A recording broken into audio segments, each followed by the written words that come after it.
Miss Bright, can you hear me? I think you're muted. There you are. Hi, Karen. Are you able to get into the breakout room? Over there, what's I think that's where I am, has not changed. but I'm not on my She never went up, normal device, so by assuming the interim it's very position. difficult. She I'm never- having major so she's not difficulties, gonna but I be believe moved I'm up there. or I can down. hear it. She is where she would have been no matter what. Okay, all right. Yeah. On your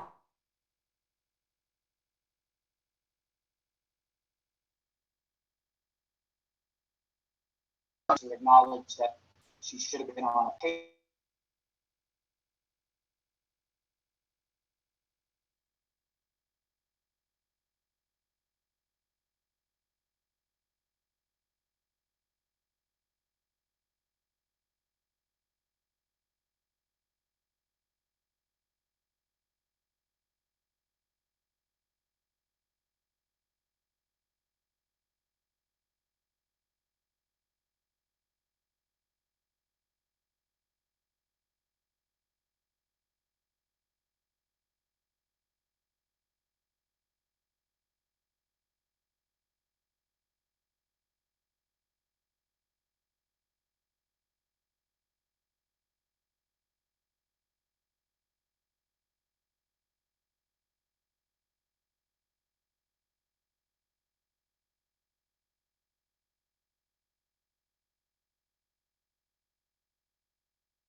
$500 a month, and that goes on as long as she works there.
I agree as well. See what he or she comes up with.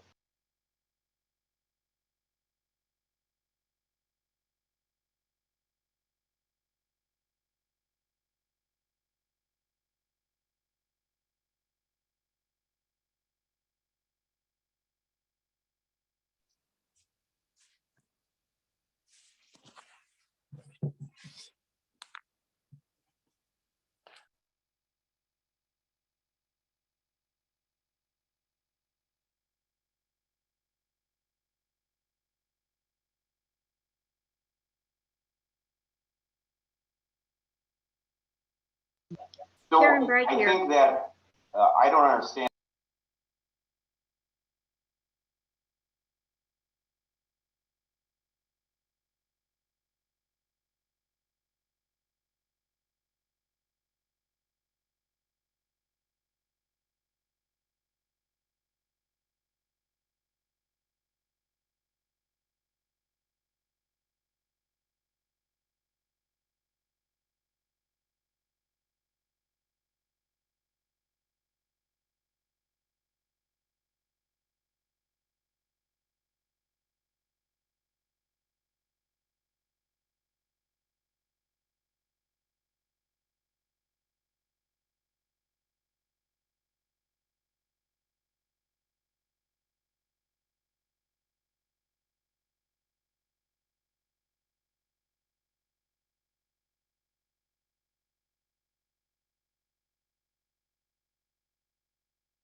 I would agree. I think the value here is making sure that she's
Okay.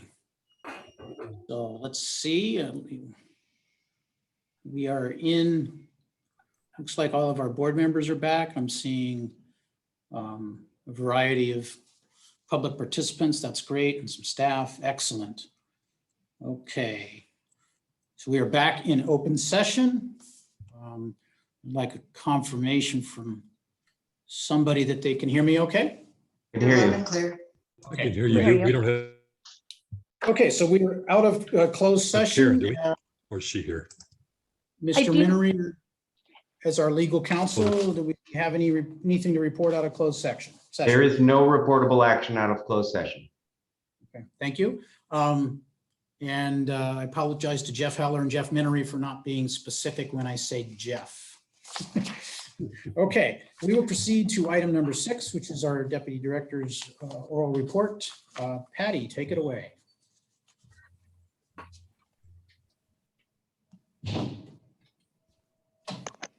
Can you hear me now? Yes. Yes. Oh, thank you very much. First up, do we have any questions on the credit card report located on page 4 of your agenda packet, or beginning on page 5, the expense report? Now, while you're thumbing through your packet to get to those pages, if I might point out on the expense report, the movie theater contracts will be ending this month and will not be renewed.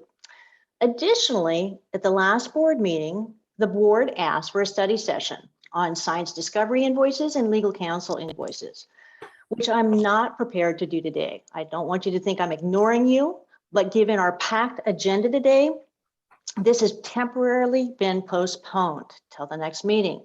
That being said, please stop by our office, give me a call or email me if you'd like to see or discuss those invoices in advance of that next meeting. Are there any questions on these documents?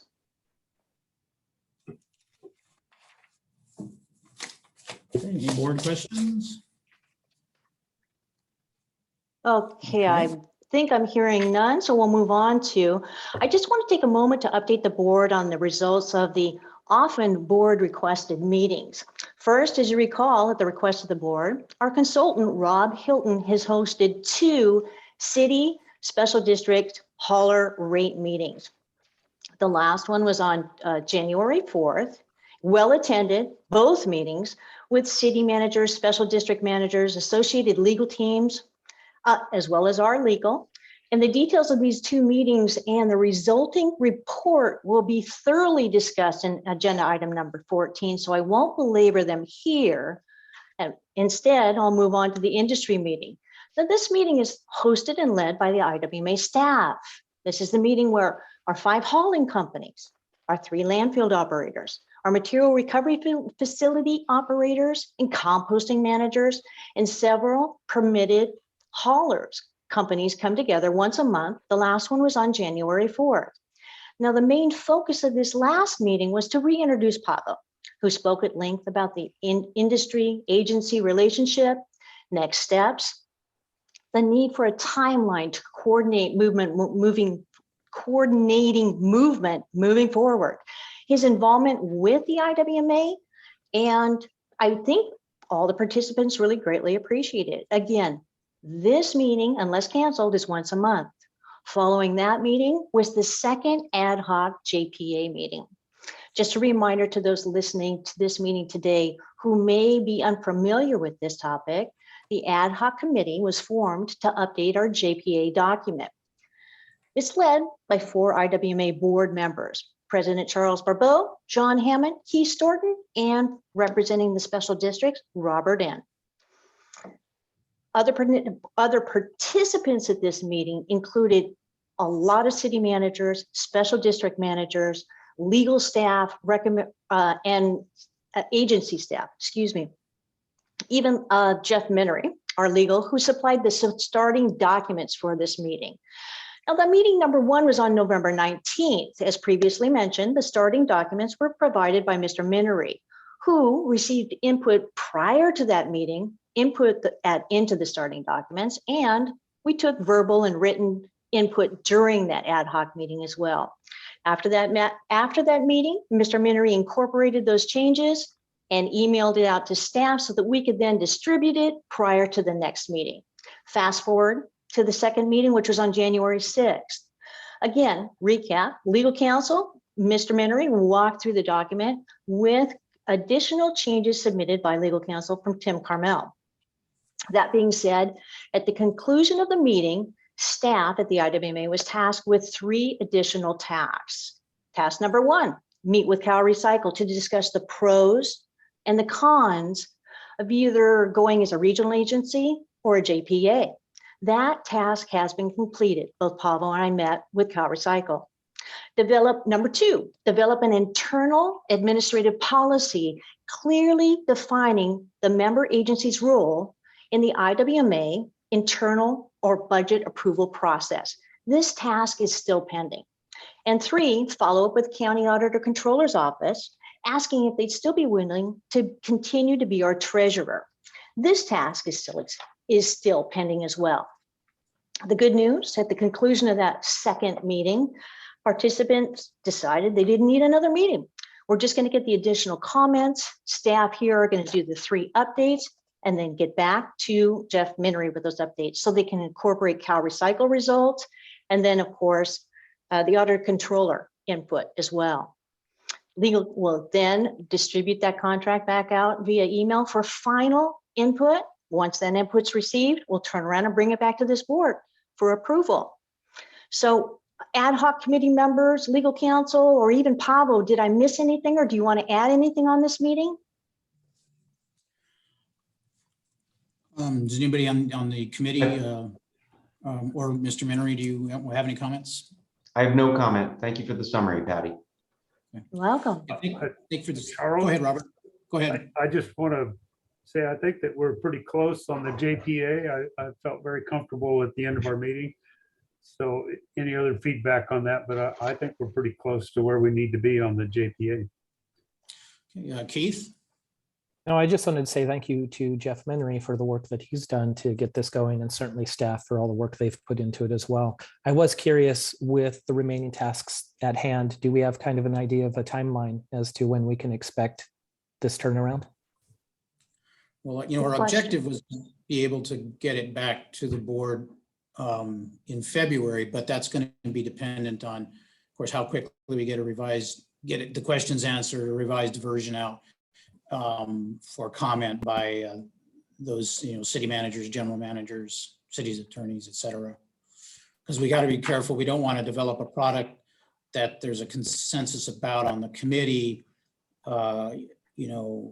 and then, let's say a consensus on the board, but then we get out there and, some city attorney in an individual city goes, wait, I don't like this, this doesn't allow for something. So our objective is, of course, to get it back to this full board by February. But that's, not a guarantee. That's a reasonable objective at this point.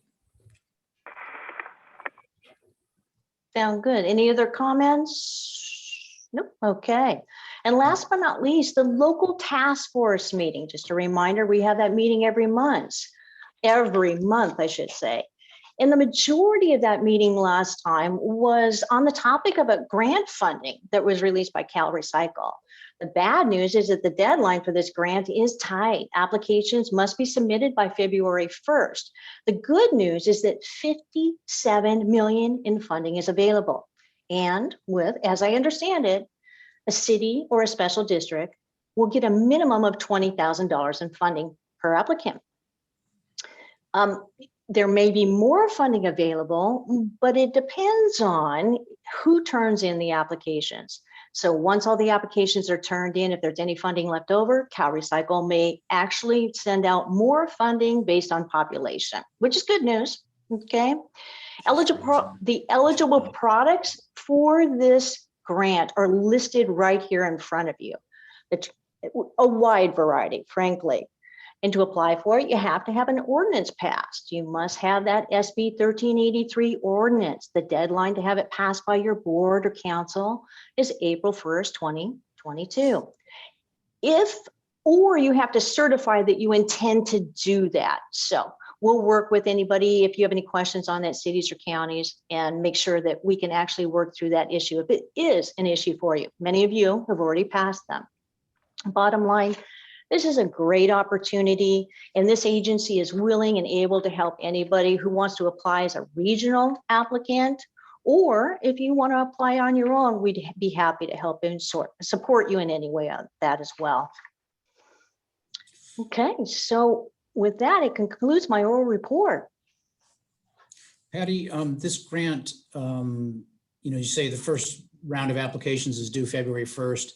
I hope it's then not a complicated grant application. Has any jurisdiction submitted, or are we going to submit as IWMA, or how's that working? Well, I sent out an email on Monday asking jurisdictions, special district cities, whether they wanted to apply on their own or be part of the regional application. Many have gotten back to me and said they'd like IWMA to apply for them on their behalf. Some, however, are still in the process of deciding. And we're getting phone calls and fielding emails on that all day long. So we'll keep working with each individual entity to make sure that they're guided down the path that works best for them. All right. Thank you, Patty. You're welcome. And is that it that's it for your report? That's it. That concludes my oral report. Great report. Thank you. Okay, so we're going to move on to our consent agenda, which items 7 through 12, consisting of minutes of various meetings and executive committee meetings we've had, and a resolution re-ratifying the proclamation of emergency so we can continue to conduct meetings by Zoom. Before we proceed to board comment, do we have any public comment on the consent agenda, items 7 through 12? I do have one hand raised, but if anybody else wishes to make public comment on matters on consent agenda, you may press the raise hand button found in your reactions down at the bottom of the page, or if you're on the phone, you may press *9. And I will start with Aline Villa. Aline, you can unmute yourself and let me just share a different screen. I don't have comment. I'm trying to raise. I had a question for Patty, but I don't know if she can still answer it. Well, we don't typically directly answer questions from public. Perhaps, do you have Patty's email? You could email her and she might be able to answer during the meeting. Okay. I'm just trying to lower my hand. All right. I can have that for you. Thank you. Thank you. Okay, if there's no further public comment, we'll bring it back to the board. Any discussion, questions by board members, or do we have a motion? Charles, I have a, go ahead and make a motion with no further discussion from consent items 7 through 12 approval. This is Keith. I'll second. So we have a motion by John Hammond, a second by Keith Storton. Let's go ahead and read the roll. Mr. Hammond, Aye. Mr. Storton, Yes. Ms. Bright, Yes. Mr. Heller, Yes. Mr. Newton, Yes. and Mr. Burbo. Yes. Motion passes unanimously. All right, thank you. Sasha, ready. Charles, Oh, Mark also says yes. I Charles, apologize, Mr. Enns. May I take that roll call vote one more time? I Mr. think that's a Barbeau? good idea. Well, yes, certainly. If you missed anybody, please call them out. All right, the motion was made by Mr. Hammond, seconded by Mr. Newton. Mr. Hammond, Aye. No, it was seconded by Mr. Storton, for Correct. the record. Mr. Storton, Yes. Ms. Bright, Yes. Mr. Enns. yes, thank you. I apologize, Mr. That's all right. Mr. Heller, Yes. Mr. Newton, Yes. Oh, no. Ms. Marks. Yes. I'm sorry, I'm having technical difficulties with our computer program, so I'm going to have to go to a different route. I do apologize. So Mr. Right. Heller, next, Ms. Marks, Yes. Mr. Newton, Yes. and Mr. Burbo. Yes. Motion passes unanimously. I do apologize for that. So everybody got called. Okay, we're ready to move on to item number 13. This is appointment of Pavel Ogren as interim executive director, with the recommendation to approve the appointment and approve the attached employment agreement. I'm going to turn it over to Mr. Minery. Thank you, President Barbeau, directors of the board. I'll try to make this brief. I think the staff report covers the majority of the relevant information. Your board has recently engaged Mr. Ogren as a consultant, wherein he has been working in that capacity for the last 3 weeks or so. Today before you is a proposal to have Mr. Ogren be your interim executive director. This is the same contract that Mr. Ogren worked under last time that he worked in that capacity. And with that, I'll take any questions, but I think you have the relevant information. All right, thank you, Jeff. I have a question though for the clerk or for Barbara. On my screen, it has a telephone number, so it's enter the waiting room and giving me an option of admit or view. That's something you guys are dealing with, right? I don't need to do something there. Correct. I don't Not see sure. that on my end. Do you, Barbara? I do not. Should I go ahead and admit them? I'm not sure it's why it's appearing on my screen, but if it's a member of the public trying to participate, I don't want to exclude them. Yeah, go ahead and hit admit. Okay, yeah, it says the number is 805-927-4778. Okay, I'm going to admit that person. I see them in the room Yeah, they're already. already in, but you can try again just in case they lost or something. Okay, hopefully we don't end up with background feedback with a double entry. Okay, so Yeah. Mr. Minery has outlined the process. The board is aware of this issue and aware of the report. So we'll see if any board members have any questions regarding this agenda item. And then we would proceed to public comment. So any board members have any questions? Okay. All right. I do not see any comment or any rather questions. We'll have time for comment after public. We'll have time for board member comment after public comment. Okay, so we will go ahead and proceed to public comment on item number 13. If you'd like to make a comment on item number 13, you may press the raise hand button found at the bottom of your screens. Or if you're on the phone, you may press *9.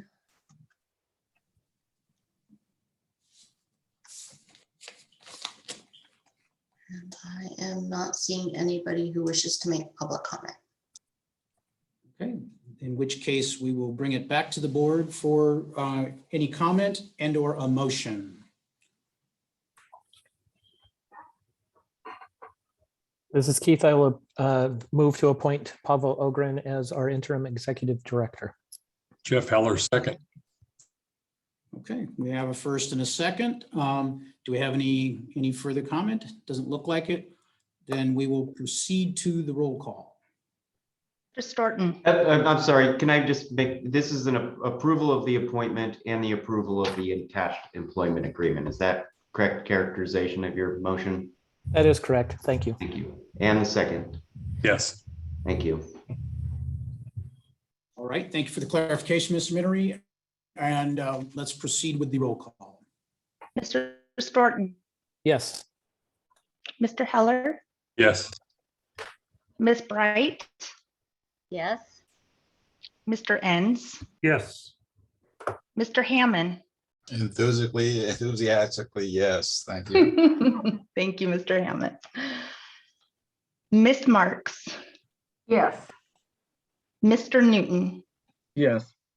and Mr. Burbo. Yes. Motion passes unanimously. Okay, with that, Mr. Ogren joined me after the closed session concluded and is standing here next to me. And I intend to administer to him the oath of office for the position of interim executive director of the SLO County Integrated Waste Management Authority. So Pavel, if you'd raise your right hand and repeat after me. I, Pavel Ogren, I, Pavel Ogren, do solemnly swear or affirm do solemnly swear or affirm that I will support and defend that I will support and defend the Constitution of the United States the Constitution of the United States and the Constitution of the State of California, and the Constitution of the State of California, and that I will bear true faith and allegiance to the same, and that I will bear true faith and allegiance to the same, and that I will defend the same against all enemies, foreign and domestic, and that I will defend the same against all enemies, foreign and domestic, that I take this obligation freely without any mental reservation without any mental reservation or purpose of evasion, or purpose of evasion, and that I will well and faithfully discharge the duties of the office upon which I am about to enter. discharge the duties of the office upon which I am about to enter. All right, thank you. Congratulations. Welcome aboard. Sorry, I kind of messed that up. I've read that oath hundreds of times to soldiers re-enlisting or enlisting or whatever. I would think I'd have it memorized by now. Okay, very good. So we did that so that Pablo, being properly sworn in, could go ahead and take on the role and participate in the rest of the meeting as our interim executive director. Mr. Minnery, that is proper and correct? Or? Yes, that is proper and correct. Okay, with that, item 13 being concluded, we will move on to item 14. And as the consultant in the last 3 weeks, Pablo's been involved in items 14 and 15. So I am going to turn over the introduction of item 14 to Pablo. And we're going to have Patty start the introduction. Okay. Okay, Patty? so thank you very much, President Barbeau. So this slide or this agenda item really is accumulation of a lot of work from our consultant, Rob Hilton. So please turn to page 34 of your packet for the staff page for the summary of this in this agenda item, and then to 36 for the final document submitted to the board by Rob Hilton. Now, just a reminder to those listening today, because there's a lot of confusion around this, that the board directed Rob and his team to meet with the 7 city managers in the 11 special districts to work through, receive, incorporate their input, and put it all into a final document here that you see before you today attached.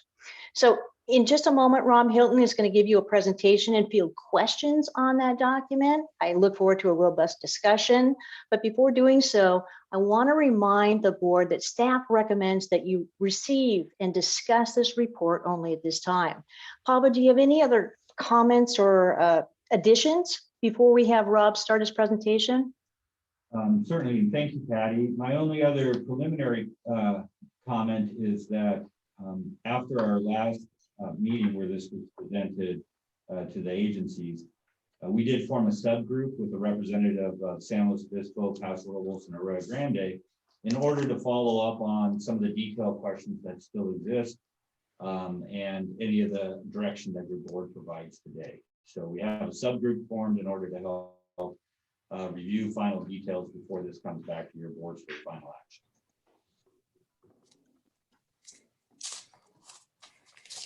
Okay, next up is Rob Hilton. All right. Good afternoon, board, members of the public. Can you authorize me to share my screen so that I can get into the slide deck here? There we go. Thank you. Let's make sure I've got that correct. Well, it's good to be back with you here today, and we do have a revised version of the fee study and cost of service study that was requested by the board.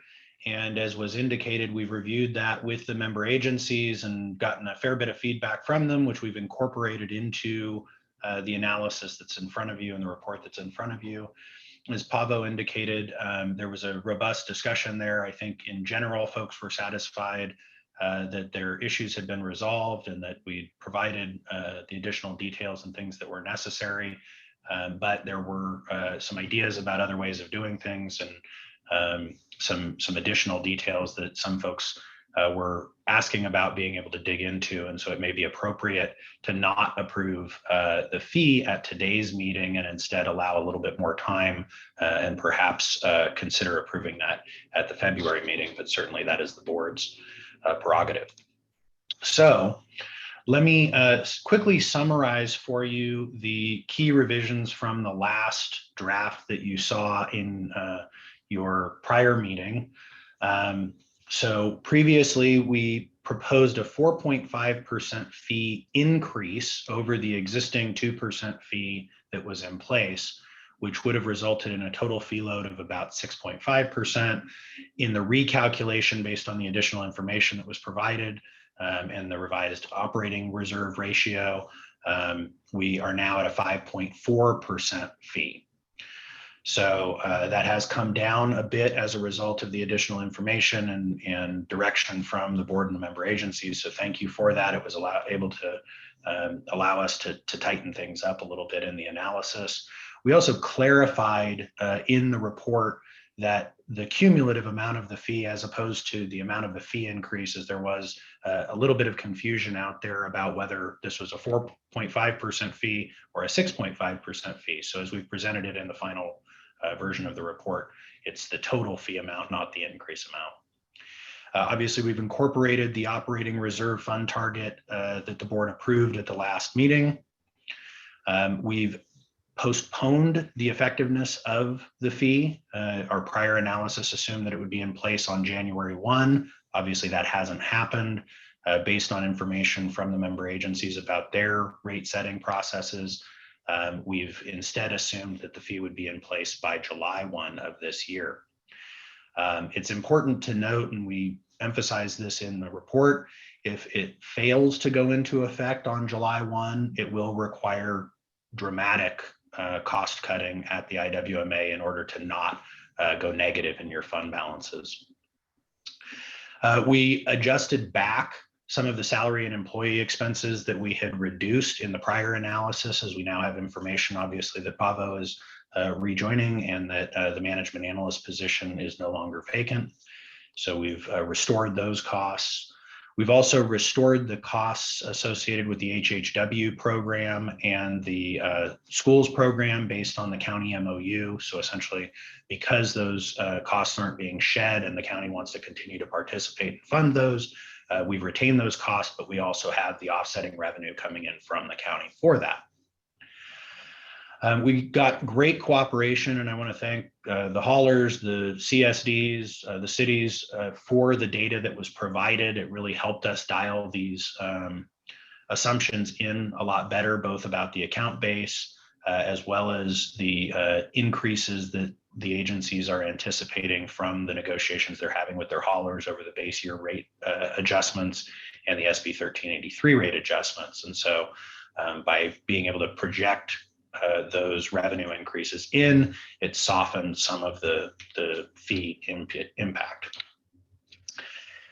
So our analysis is presented in a number of different schedules in the report. We've highlighted this sort of executive summary schedule here, but in the report, you'll see a lot more detail about the costs, the revenues, how we got at our assumptions for this, so that there is greater transparency around that as the member agencies start to work to set their own rates.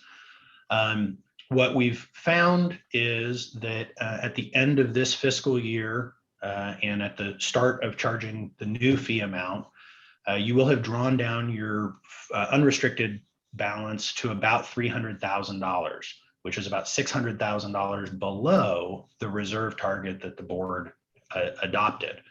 And that through the 3 years of this model run, you would get back up to that board approved reserve target, and actually by the end of it have about $35,000, $40,000 of additional revenue beyond that reserve target in the account. It will be important to redo this study at the end of this model run period, because essentially the 5.4% fee is building up the reserve balance over that 3 years. And if you continue at the 5.4% and all of the other assumptions are unchanged, then what you'll find is you're contributing more to the reserve balance than you need. And so it's likely that at the end of this 3-year model run that you would either flatten things out or perhaps even look at a reduction. And more than just looking at it at the end of the 3-year model run, we would really advise that you take a look at this each year, or maybe even on a quarterly basis, to see how close the actual performance of the system is to the assumptions that were made in the model. Because we're drawing down that reserve balance so far, if there are revenues that aren't coming in or if costs are overrunning expectations, it can have an eroding impact on that reserve balance, and it'll be important to address that more promptly than the end of the 3-year cycle here. The other thing about that 3-year cycle is that it will get you through your first year of SB 1383 enforcement, which happens in 2024, calendar year 2024.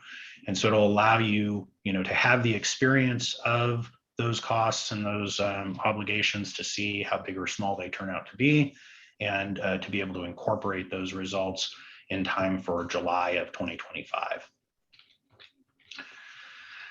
We made a number of key assumptions in this, and some of those assumptions have sensitivities to them.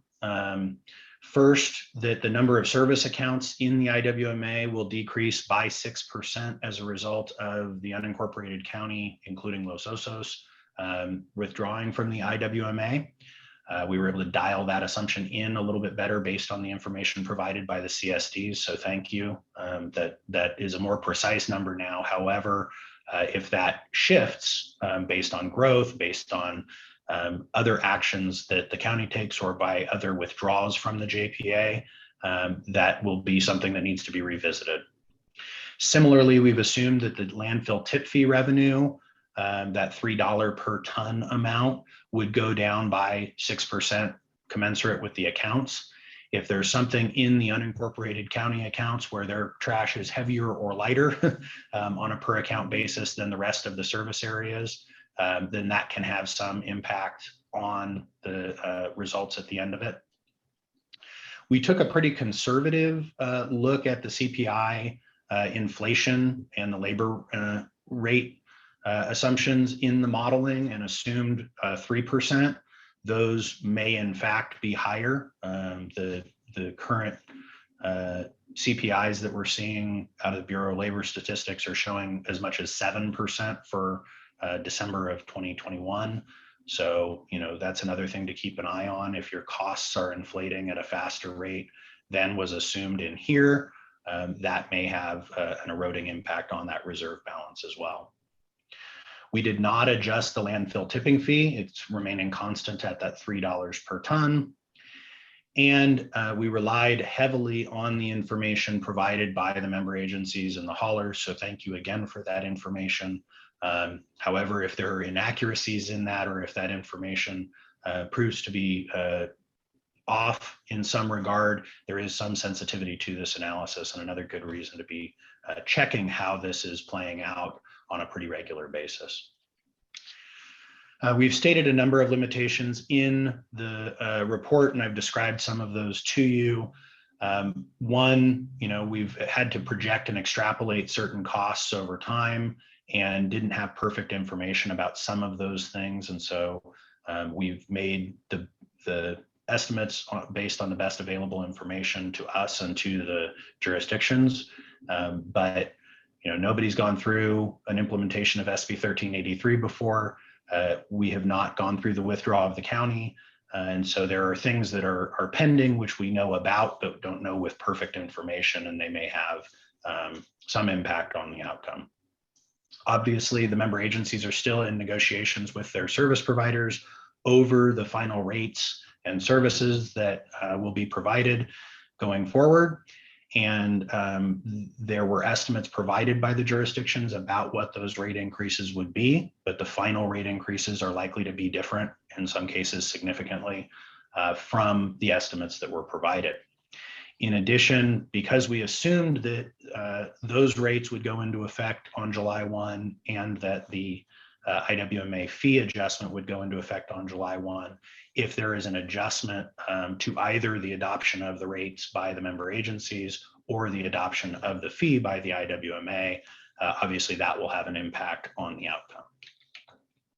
So with that, I'm available for any questions that the board may have, or members of the public.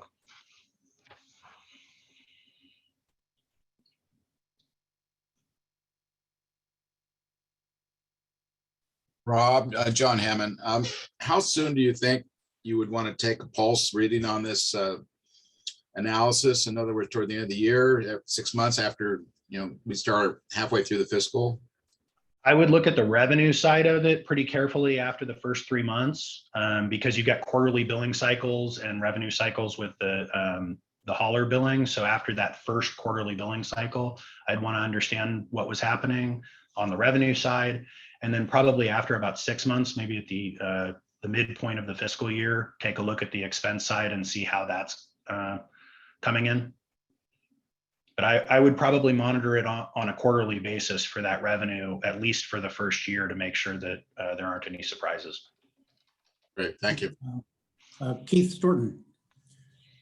Thank you. Rob, thank you for the report. I was curious, the report mentioned that you got cooperation from most of the member agencies as far as getting information, but some may have not been able to for some reason. Was everyone ever able to participate, or is there a? There was one small CSD that we didn't get information from, and we were able to use the housing data that we had previously as a proxy for it. But it was such a small jurisdiction that I don't think it's going to be a problem for us. Okay, very good. And then I know there's some discussion about using gross receipts versus individual accounts. Can you talk a little bit more about that and how that pans out? I've done hour-long conference presentations on that, so I'll try and give you the short version. There are pluses and minuses to either approach. The dollar per account basis can be very complex, and it can be very complicated to message to the public. So it has the benefit that literally everybody in the county would be paying on an equal basis. So from an equity perspective, that may be a good approach to say all residents are going to pay, I don't know what the number is, but I'll say $1 per month for their service or for this fee. And that would make sure that, regardless of what your rate to the hauler is and the cost of the hauler providing service, everybody's contributing the same amount to the IWMA. On the other hand, by doing it that way, you will disproportionately affect the smallest generators, right? And it's sort of the flat tax versus progressive tax argument. If you shift from a percentage-based fee, which you currently have for all of your commercial generators and many of your residential generators, you shift from that percentage base to a flat fee, it will disproportionately affect all of the small mom and pop businesses and the low income households and smaller households that subscribe to the smallest levels of service. So it's 100% a policy decision which direction to go, and we can do the math either way. It's not too complicated, but it's important to understand the trade-offs as you do that, and sort of who is benefiting and being impacted by that. Thanks for that. It was a little confusing to me at first, but I appreciate the explanation. I was curious, as we're moving forward, we're certainly on a time crunch. Would you make a recommendation that perhaps we go as is and then maybe analyze that aspect of it at a later time? Again, this is a policy decision and very much has to do with the character and the values of your community. And so I don't want to try and step into your shoes there. I will just tell you from a pragmatic perspective, it will take some time for us to do that. It probably might, probably put us into the March meeting. And time is of the essence in adopting this, because the agencies, particularly those that do 218 notices, need to know what these numbers are in order to do their 218 notices. There's a 45-day notice and protest process, and then the adoption of the rates, and then noticing customers of those changes. And so if we make that change, it'll be sort of practically challenging our schedule on getting all the rates adopted. So from a simplicity perspective, I would go with what we have and then perhaps revisit that discussion after the management review is done. And if there are some findings from that, perhaps they could be incorporated. Great, thanks. I appreciate that. That's Thank all you, I had. Keith. Thank you. Correct me if I'm wrong though, Rob, or maybe Paolo, that part of that discussion centered around was an alternative way in which would make certain jurisdictions that have expressed discomfort with current process in terms of how it plays into their 218 process, that a per account basis might make them more comfortable with just treating it as a pass-through, a pass-through governmental fee, and then they wouldn't have to engage in 218, which would make it simpler for some of them. I mean, I understand that was the attraction of considering an alternative method. And I don't know that they're mutually exclusive. I think that was a position that was stated, but my understanding is that currently the fee is a pass-through fee. It shows up as an itemized element on everyone's bill. And that's true of the businesses that get the 2%. It's true of the residents that get the 2%. And it's also true of the residents that get the 30 cents per account. And so I mechanically, and in terms of the billing and the pass-through logic, I don't know that there's any significant difference there. And I don't know that there's any significant difference in terms of how the member agency's 218 process works. It's simply noticing whatever format that comes through in. One other important feature of the percentage-based that would be good for the board to understand, in the percentage-based fee, you don't necessarily need to attach an inflation measure to the fee because it will naturally increase by CPI or some proxy for it as your collection rates adjust by CPI. If you do a dollar per account approach, you'll end up in the position that you need to have some inflationary measure attached to the fee, and then your board will want to consider the application of that inflation each year, and you'll have to make sure that the member agencies have noticed it appropriately so that that can be done.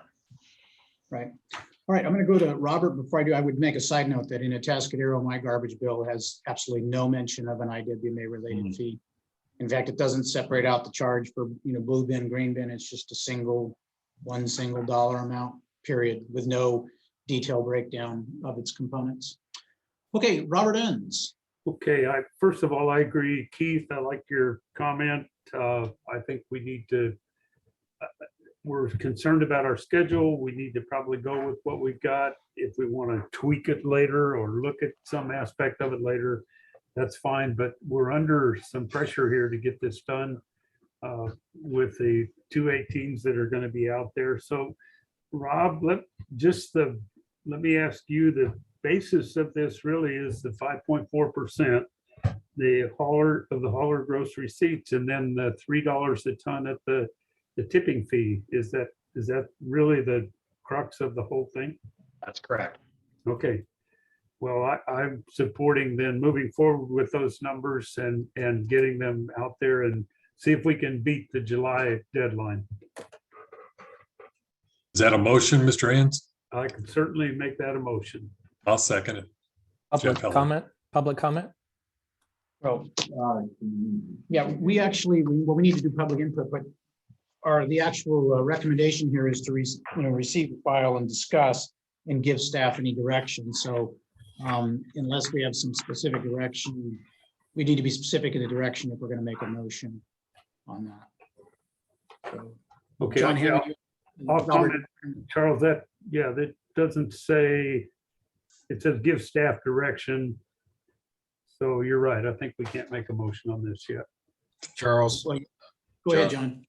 Yeah, again, I agree that we should be discussing and getting this back to the different agencies to further look at one more time. And time is truly of the essence, but when past Robles' case, essentially, we're going to be looking at our 218 process through the end of the year. And hopefully, again, a year from now, we would then be implementing the new rate. But I know certain agencies would like to get going. I think San Luis, I've heard that they're very eager to get this started as well. But I think it may need more time again through our staffing to review things a little bit. But I think the first meeting in February, we should definitely get into this again.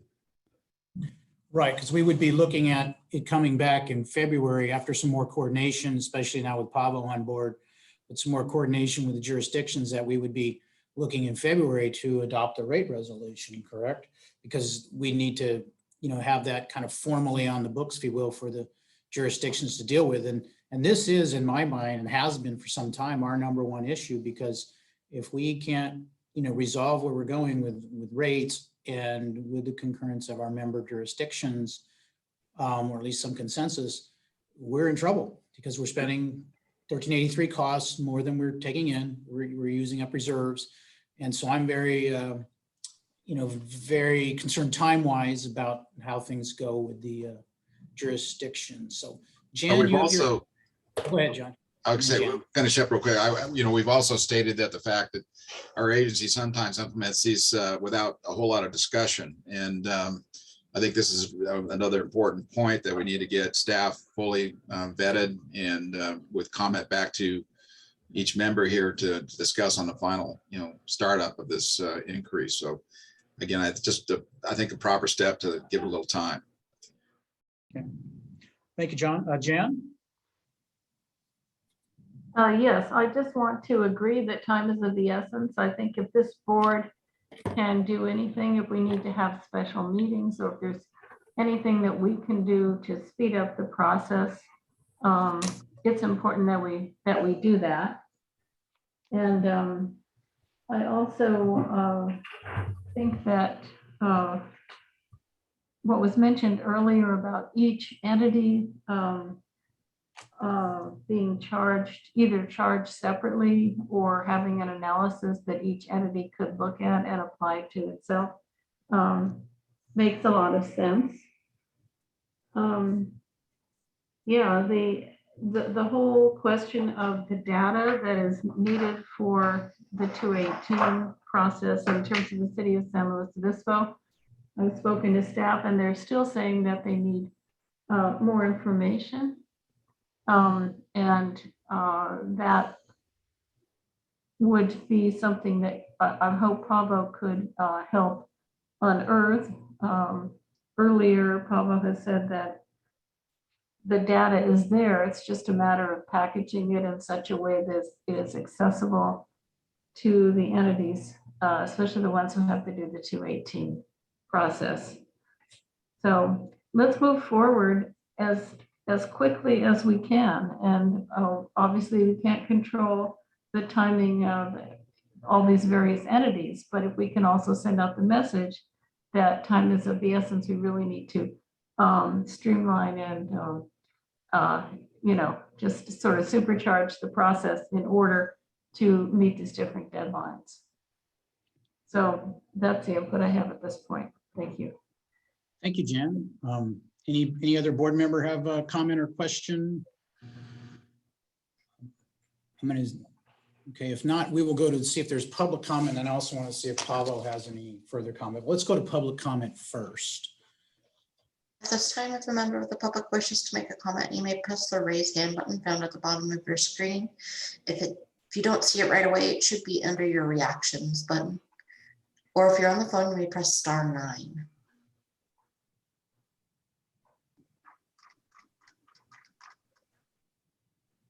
I don't see anybody for public comment. All right, thank you. And Pablo, do you have any further comment on this? Yeah, just very briefly, and understanding that time is of the essence. As I mentioned earlier, there's a subgroup to follow up on the open questions on the analysis. And the subgroup includes participants from the city of Paso Robles, the city of San Luis Obispo, and the city of Arroyo Grande. So I'll be working with them on those details, including what member Marks had just brought up. The two, work products, in addition to the rate analysis that F&H has provided, I need to work with legal counsel so that we have an appropriate resolution for your board to adopt that includes findings, working with the subgroup, and findings with relationship to, what is IWMA doing in terms of Prop 218 or Prop 26, so that the resolution is well documented in terms of what those legal requirements are. And then secondly, I want to work with the subgroup in consideration of potential rate setting policy. And the reason why I bring this up is, as Patty had mentioned during her deputy director report, the ad hoc committee for the JPA has made some really good progress. And one of the items that is currently supported, and granted it's subject to everybody's final approval though, is a standard within the JPA, basically obligating IWMA to certain requirements in terms of findings for Proposition 218. And as you might imagine, in the JPA, that language is general and stuff. And what I really want to do then is to work with the subgroup and say, what does this mean in terms of a rate setting policy? What I want to avoid is having JPA language that is left undetermined as to what the details might be, because then every single time there's a rate proposal, people are going to tend to reinvent what those details might be. So recognizing that there's changes in the JPA language that are gaining support, how might we then adopt sort of a rate setting policy to address those JPA provisions and then help with the resolution adopting the rates. So again, 3 aspects of this upcoming work between now and February. One is reviewing the open questions and details on data. Second is to develop the actual resolution with appropriate findings. And third is to work with the subgroup on a potential rate setting policy. Thank you, Pavo. I'm going to briefly reopen public comment. I see Mr. Claren has his hand raised, and Mr. Claren, if that's accurate, I'm not sure if you. Charles, Ronnie. I have to leave the meeting. I have another one I need to do, but I don't see that we don't have any motions that need to be made here. So I've got another meeting I need to run. So you'll have to excuse me. Thank you. Got it. Thank you, Robert. Thank you. You bet. Yeah, Mr. Claren, did you wish to speak? Yes, I'm sorry. My computer kind of froze a little bit. So I'm sorry, Mr. Public Comment. Yeah, this is Jeff Claren here with Waste Connections, representing San Luis Garbage, South County Sanitary, More Bay Garbage, and Mission Country Disposal. One of the things I wanted to comment on Rob's report, the interesting thing, we're kind of going through we submitted all rate applications to our member agencies. The one thing that was being talked about was the percentage versus the flat fee. I know the flat fee that the IWMA imposed since 2008. So that's like 24 years. It was 30 cents per customer. And it's going to be a dramatic switch to a percentage to now 5.4%. And I just want to make known it operated under a flat fee. And when you look at hauling costs, a lot of the costs depends where the disposal, the recycling facility is. So the further away from them, they get charged a little bit more per Prop 218. So when you look at it, people that are farther away from the landfill in the northern communities, at least in our service area for Waste Connections, their rate is more expensive than what it is closer to the landfill like City of San Luis. So when they get charged a percentage, a lot of these communities that are further from the landfill for the recycling facility or digester, like Cayucas and Cambria, that their rates will be higher. So their percentage would be actually more what they're paying per customer. So I just wanted to comment on that and just, you know, and another thing, like I said, I think it's already been brought up that we've already submitted rate applications for all the cities and we're kind of waiting for, you know, the IWMA to kind of propose a fee structure so we can include it into the Prop 218 notices. So yeah, and City of SLO is actually first, but all the other agencies have rate applications into them. Thank you for allowing for comment. Okay, thank you for those comments. Appreciate it. Okay, we're going to go ahead and close public comment again as to come back, see if there's any further board comment on this item. Otherwise, we will proceed. Okay. Hearing none, we will proceed to item number 15. And item number 15, proposal to support IWMA management review and budget analysis. You know, at our December meeting, we asked the board to get together with HF&H and for HF&H provide a proposal in response to what was contained in several of our member agencies' resolutions. And that was a request to have a third-party firm analyze our staffing structures and, you know, expenditures, et cetera. And so we asked HF&H to come back with a proposal on that. They did. It was frankly fairly pricey, I thought. I know, Pablo, you had some commentary on that, and so I should turn it over to you on this item. Certainly, and I want to, again, Patty put together this item. So Patty, if you have any introductory remarks.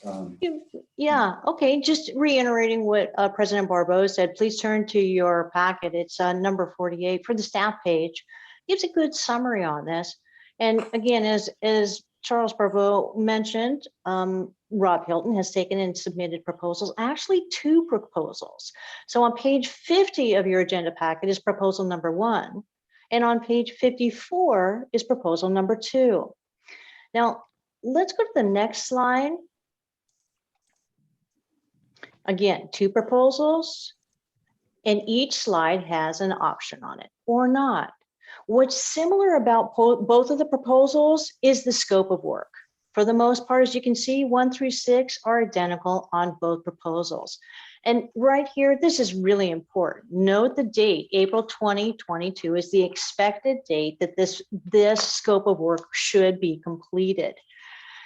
Again, time is of the essence, so this is going to be a tight timeline, and I'm not sure how it all fits into the big picture. Moving forward, next slide, please. Again, we discussed this prior. Option number 1, HF&H is going to take the lead on this. The fiscal impact, as you can see right before you on this slide, with an option, task 5B. Now, this option was actually talked about previously, and this is the customer count, right? Are we going to do this option? Are we going to have Rob Hilton and his team take another deep dive into the data to see if the customer counts would be better or not? And then the alternative proposal, number 2, is where staff at the IWMA assumes the budgetary development and member agency coordination, which, as you can see, has reduced the cost or overall impact of that proposal. Again, with the option of that task 5B. So before you today, this board has the option of proposal number 1 or proposal number 2. And on each of those proposals, whether they want the optional task 5B or not. Are there any questions on this before we move on? Patty, I have one question. This is Yes. Keith. I was just curious, as we look at these 2 proposals, I'm assuming staff did look at proposal number 2 and assumed that they could take on some of this burden moving forward, and that is okay Yes. with staff. Yes, we worked closely with Rob Hilton to redevelop an alternative proposal. He was very Okay. kind to help us through that. Great, thank you. You're welcome. Victor, when the Karen, first back here. proposal came in, hang on just a second, Karen. When the first proposal came in, that engendered some discussion regarding, is there a way to reduce some of that cost? And so Patty and Pablo had talked about that and talked about it with Rob, and so that's what caused proposal number 2. I'm sorry, go ahead, Karen. Thank you. So just to clarify for everyone who may be watching or listening, the basic difference between number 1 and number 2 is number 2 considers that IWMA staff is going to take on a portion of the workload. And proposal number 1 means that basically they are not. Correct. I don't think I've seen that very well, but is that the kind of the basic? If this deal is here? Pavel, if I might just jump in real quick, and you are correct, Member Wright. Essentially, proposal number 2 is what you're looking at right now, because that's assuming that you had hired me as the interim executive director, which you did. If you had not hired me on agenda item number 13, you'd be looking at proposal number 1. Based on your actions to hire me, it's really proposal number 2 that you're focusing on, because I'll be taking more of a lead on some of the aspects of the work as Patty mentioned. Optional task 5B then is simply the optional task to evaluate what the fee might be if it's done on customer accounts rather than gross hauler revenues. And as discussed in the previous agenda item, with time being of the essence, it's a big question as to whether or not we would be able to implement that alternative fee on a per customer basis. I also want to mention that, of course, that F&H did their analysis based on gross hauler revenues, but that was based on prior direction of the board. So this question of, should we do an additional analysis, I think was well discussed in the prior agenda item. Obviously, the timing of April on this additional review is not going to coincide with the requirements under for the rate increases and be able to hit a July 1st date. The analysis is still, I think, important given, as Rob Hilton mentioned on the prior item, no agencies in California have implemented SB 1383 yet.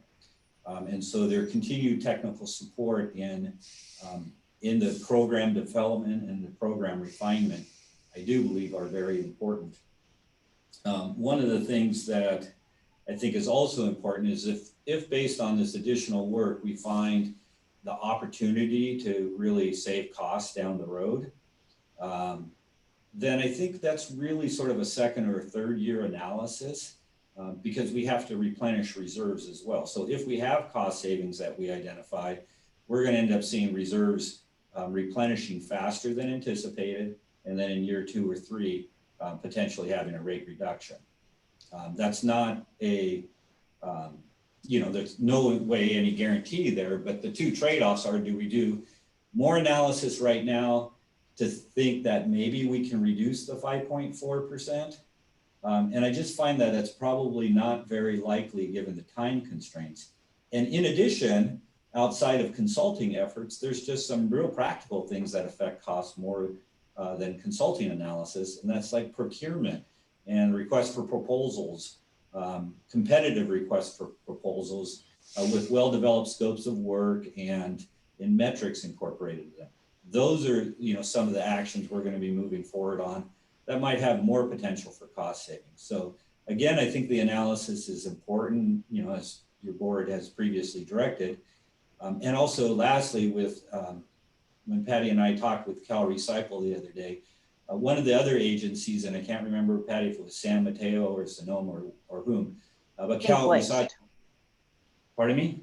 It was Stop Waste. Stop Waste, and they've gone through this similar types of analysis. And so I got a contact name in order to follow up with their general manager or executive director to see how they approach this analysis. But all things considered with, the details of SB 1383, I think the additional work is good. From the discussion on the prior item, I guess your board might not be inclined to do optional task 5B. Keith. Thank you very much. I greatly appreciate the clarification, as I'm sure many others do. Thank you. Okay, thank you, Karen. Keith Storton. Thanks. Just a quick question for Pavo. So Pavo, the cost of this, if we're looking at proposal 2 without task 5B, do you feel that in the long run, by doing this option, it will basically pay for itself over time? I do, and understandably, with not having a detailed working relationship with HFNH, their fee proposal seems reasonable to me. I'm also hoping to actually bring the actual fees down, by working with them and developing good working relationships. So I understand their fee estimate. My hope is that it would actually come down. Great. Thanks for that. I would be in favor of moving forward with proposal 2 without the 5B. And as time is of the essence, trying to move forward and getting these things done and put us in a place to where perhaps we can analyze it even further at a later date. But I appreciate the information, and that's just my feedback. Thank you, Keith. Jan? Yes, I had a question in terms of the developing the budget. It's my understanding we have not yet adopted a SB 1383 implementation plan. And I think that the plan itself would have budgetary impacts. So I'm just curious what the plan might be in terms of adopting a 1383 implementation plan. Albert, did you want me to take that? Yes, Patty, and if Rob is still, he might help as well. Yeah, we actually have an SB 1383 plan, as you mentioned, a contract with Rob Hilton. We have it in draft form, but because so much has changed recently with the county's departure, et cetera, and this reformulation of the IWMA, it's not current. So what we're doing is waiting, so to speak, for the dust to settle just a little bit. And then Rob Hilton, we can re-engage him on that and bring together a final plan to bring before this board. Okay, so is the timing such that the budgetary development and analysis that we're talking about, and I also support alternate number 2, will that information and the parameters of the plan be included in the budgetary analysis and the budgetary development? If I may, the 1383 cost and resource plan that we prepared as part of the draft that Patty's talking about were in fact incorporated into your current budget. So as Brooks and Patty and the team were working on the budget for the current. Yeah, hi, Matt. Are you listening to this? So, okay, what about 5B? What's your druthers on that? I mean, that. Hey, hold on, John. Sorry for that interruption. So in any event, the budget that was formulated for fiscal 21-22 incorporated all of those resource plans and all of the cost estimates from the 1383 draft. As Patty indicated, we were told not to finalize that and it was put on pause while some of these changes occurred so that we could revisit it later and see if there were significant differences. It would be timely to do that as part of reviewing the 45 programs that you operate as part of the SRRE and the HHWE, and then looking again, given the current constituency of the organization, to put together the final resource plan for 1383 as part of this management review. So I think it's very timely for these things to come together and come to your board again, hopefully very quickly in April. Okay, so they will dovetail. I just want to make sure that that information is included in what we're planning, because again, from the point of view of the entities and those people doing the 218, challenge, they need to know exactly what the IWMA is going to be doing, exactly what the, how we will be addressing 1383. So, okay, thank you very much. Thank you, Rob. Appreciate it. John, I take it you were on a side conversation. I don't know if you had comments. Yeah, actually, yeah, thank you, Charles. I was talking with the staff. We agree, again, 5B is not really needed. I think, again, definitely proposal 2 would be what past Robles would favor. All right, thank you. Any other comments? I have a comment, but I want to wait till every other board member has a chance to speak, and then we'll go to public comment. Any other board comments? Okay. I have a comment and then we'll go to public comment. And as I have actually mixed feelings about this. I personally have, questioned the necessity of this. I'm not a big fan of spending a lot of money, having outside looks. Especially we have, a new interim director. He's in a good position to look at what we do, how we do it. Rob's been a consultant with us, throughout the strategic planning at 1383 process. So, hope that we would be, kind of hearing about any inefficiencies that might be readily apparent in our operations. But on the other hand, all of our cities, essentially led by our city managers and their resolution that float around, have all asked for this. So I was initially surprised at the price. And so I'm still a little surprised at the price of alternative 2 as well. And so, I'm a little bit torn, and frankly, I would probably vote no on doing this at all, but our jurisdictions who we're here to represent have all asked for this. And so I can, think that it's a reasonable thing. I would also comment though on option 5B, that 5B should be included in the contract, but only be exercised if the board, in February or something before it sets a rate resolution, decides to potentially want to evaluate that separate path. As of this moment, it sounds like we don't want to, but I don't think it hurts to include an option in a contract and then just not exercise it. And I gather from Pablo's comments regarding potentially trying to keep some of the costs down that, these are estimated hours, and maybe this is a question to Rob. These are estimated hours. If it's found not necessary to utilize all of them, they won't all be utilized and they won't all be billed. Is that a fair assumption?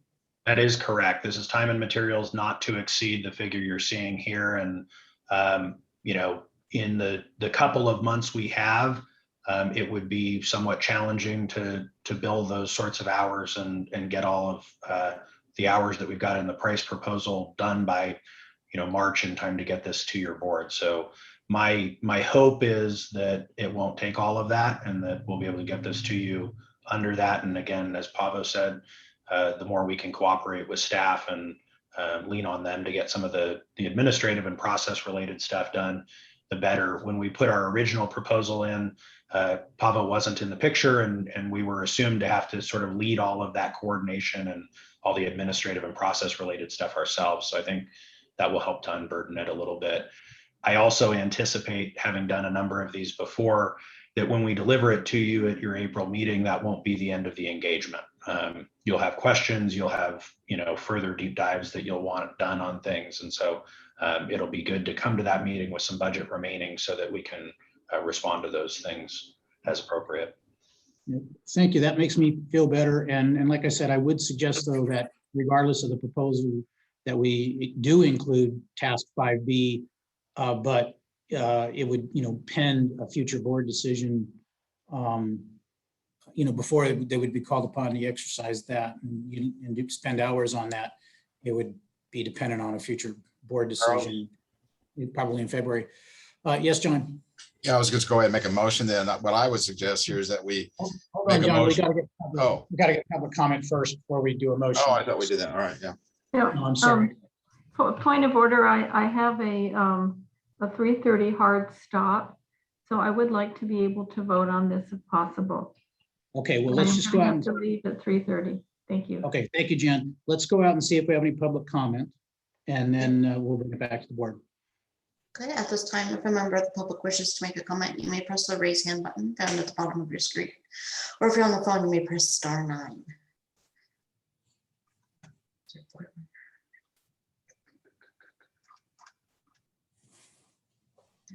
I am not seeing anybody for public comment. Okay, we'll bring it back to the board, and I think we're ready for a motion. Yeah, Charles, I'd like to go ahead and make a motion then to go ahead and approve proposition or proposal number 2, not to exceed $69,755, but at this point, not exercise task 5B unless further direction given, but at least not to exceed basically the full amount. So we still have the money there if we need it. I'll second it. Okay, we have a motion by John Hammond, second by Jan Marks. Do we have any discussion of the motion? Okay, seeing none, let's go proceed to a roll call. Mr. Hammond, Aye. Ms. Marks, Aye. Ms. Bright, Yes. and Mr. Enns is absent for this vote. Mr. Heller, Yes. Mr. Newton, Yes. Mr. Storton, Yes. and Mr. Burbo. Yes. Motion passes 7, 1 absent. Okay, thank you. Paul, and then with that, we are done with these numbered agenda items. We discuss future agenda items. And I would note for John Hammond's benefit, staff did include the upcoming meeting dates for both the board and the executive committee. And as of this time, while we do not have any other scheduled ad hoc committee or meetings with HF&H in the cities regarding the rates. So does anybody have any future agenda items they would like to suggest or discuss? Charles, I just have a question. Okay, go ahead. In regard to our search for a director, I thought I had expected that somebody would get a hold of me. I don't know if that has happened yet as far as outreach, or do you have any status on what's happening with our with Avery and Associates and their outreach? That's a damn good question. I appreciate the comment, and I'll take it follow up with Mr. Avery and get back to you on that. Great. Thank you very much, Patty. You're welcome. Good question, Keith, because I mean, and everything that's been happening and the holidays and whatever, I kind of forgot about it, but you're right. I kind of would have expected an outreach for scheduling something by now. So yeah, Patty, please do that. That would be great. Does anybody else have any questions, future agenda items or? Yeah, Charles, I would just say that we ought to put the same item on what we just talked about, on a future agenda. Just keep it in front of us at every meeting we have. I would agree with that, John. That's a good idea to keep, I mean, I'm just, in my mind, it's the rate setting discussion, however we want to call it. I don't know if we need a separate discussion on this review that we just approved, but certainly the rate setting one we need to discuss every month or have on there. Anybody else? Any other thoughts? Yes, please. Yes, please. Karen Bright here. Okay, go ahead, Karen, and then Jan. Thank you. I just wanted to announce that there will be a new representative from the city of Grover Beach that will be the board member. I believe that will start next month. His name is Robert. He has a great interest in recycling and a lot of experience as well. So he was really anxious to take part in on this board. And so this will most likely be my last meeting, at least during his tenure. So anyway, thank you very much for all that you've done to help me with this business. And so you can welcome Robert next month, hopefully. Thank you. Well, thank you, Karen. That's a little surprise announcement, but thank you for informing us. Thank you for your service on this body and your contributions. We appreciate it. And we'll look forward to meeting Robert squared, I guess. Thank you. So anyway, thank you again. Good luck in your other committee assignments and your role in the city council.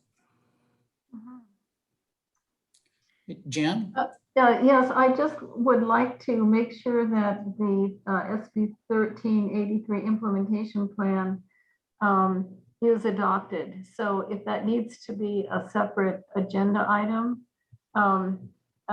let's do that and do it as soon as we can so that everybody knows. So it's not just folded into the budget in an informal way, but it's actually out there so that and transparent so that all the entities know here's what the IWMA is going to do to implement SB 1383. And then also the dollar amounts that are attached with that.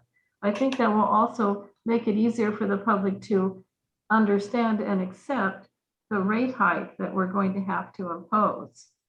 Because they'll see, oh my God, there's this whole new agenda and new work program that has got to go forward, that we are mandated. It's an unfunded mandate from the state. But we're going to comply, and here's how we're going to do it. Thank you, Jan. I think that's probably a reasonable point, and Pavo and Patty and staff will work on at least ensuring we have something out that's available to the public. So, and bring it back for discussion at the next full board meeting. Okay, any other items from any board members? All right. Motion If to adjourn. not- Yes. All right, well, thank you. We typically don't have an emotion, so we will just, we will give you the waving motion, say thank you to everybody. Thank you, and, Karen. Yes. Yes, Karen, thank you so much. Thank you, Karen. Good luck to you. Thank you all. Thank you. Thank you. Okay.